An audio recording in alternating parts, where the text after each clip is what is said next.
Friends, నేను మీ చిన్ని. ఈరోజు మనం జున్ను అయితే తయారు చేసుకోబోతున్నాం. అది కూడా స్మూత్గా సాఫ్ట్గా ఉండే జున్ను అయితే తయారు చేసుకోబోతున్నాం. చాలా మందికి జున్ను అంటే ఇష్టం కదా. ఇప్పుడు ఈ జున్ను ఎలా తయారు చేసుకోవాలి ఏంటి అనేది ప్రాసెస్ మొత్తం కూడా చూసేద్దాం.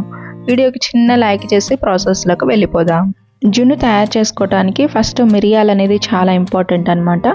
అది కూడా మిరియాలు అనేది కొంచెమే కాబట్టి మనమైతే ఈ రోట్లో అయితే దంచుతున్నాం. అంటే మిక్సీ వేసుకోవడానికి కొంచెమే కాబట్టి ఇప్పుడు ఇది పౌడర్గా రావాలి. ఇదైతే మనకి రెడీ అయిపోయింది. ఇప్పుడు ఇది పక్కన పెట్టేసుకుందాం. ఈ జున్ను పాలు అనేది మనకి ఈ గ్లాస్తో గ్లాసు బావు పాలు అయినాయి అనమాట.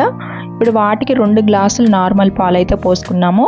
ఇప్పుడు మళ్ళీ ఇదే గ్లాస్తో 1 గ్లాసు బెల్లం అయితే వేస్తున్నాము.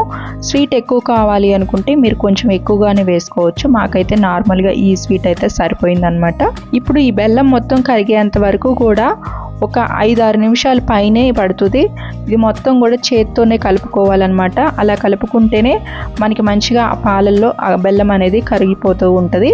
చూస్తున్నారు కదా, మనకి ఈ ప్రాసెస్లో మొత్తం కూడా ఇలా కలిపేసుకున్న తర్వాత ఫిల్టర్ చేసుకుందాం. అది కూడా జాలి గెంటతో బెల్లం వేసాం కదా, ఫిల్టర్ చేసుకుంటేనే మనకి నీట్గా ఉంటాయి అన్నమాట పాలు అనేది. ఇప్పుడు మనకి ఫిల్టర్ అయితే అయిపోయాయి కదా.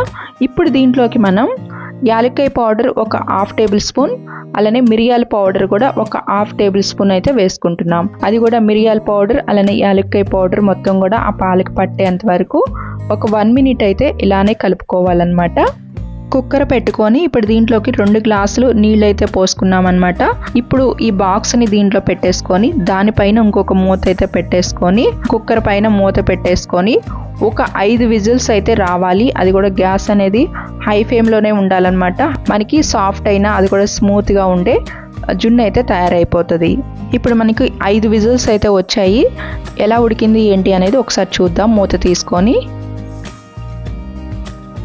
చూస్తున్నారు కదా, మనకైతే జున్ను అయితే ఇలా రెడీ అయిందనమాట. ఇప్పుడు మంచిగా ఇది ఉడికిందా లేదా చూసుకోవటానికి ఒకసారి ఇలా మనం ఫోర్క్ తీసుకొని దాంట్లో గుచ్చితే తడేమి అంటట్లేదు అంటే మనకి రెడీ అయిపోయినట్టు. మనకైతే పర్ఫెక్ట్గా రెడీ అయిపోయిందనమాట. చూస్తున్నారు కదా, చాలా స్మూత్గా చాలా సాఫ్ట్గా ఉన్న జున్ను అయితే మనమైతే తయారు చేసుకున్నాం అనమాట. చాలామందికి కూడా సాఫ్ట్గా అది కూడా స్మూత్గా ఉంటేనే ఇష్టపడతారు కదా. ఈ ప్రాసెస్లో అయితే మీరు నెక్స్ట్ టైం అది కూడా జున్ను పాలు ఉన్నప్పుడు ఇలా తయారు చేసుకోండి.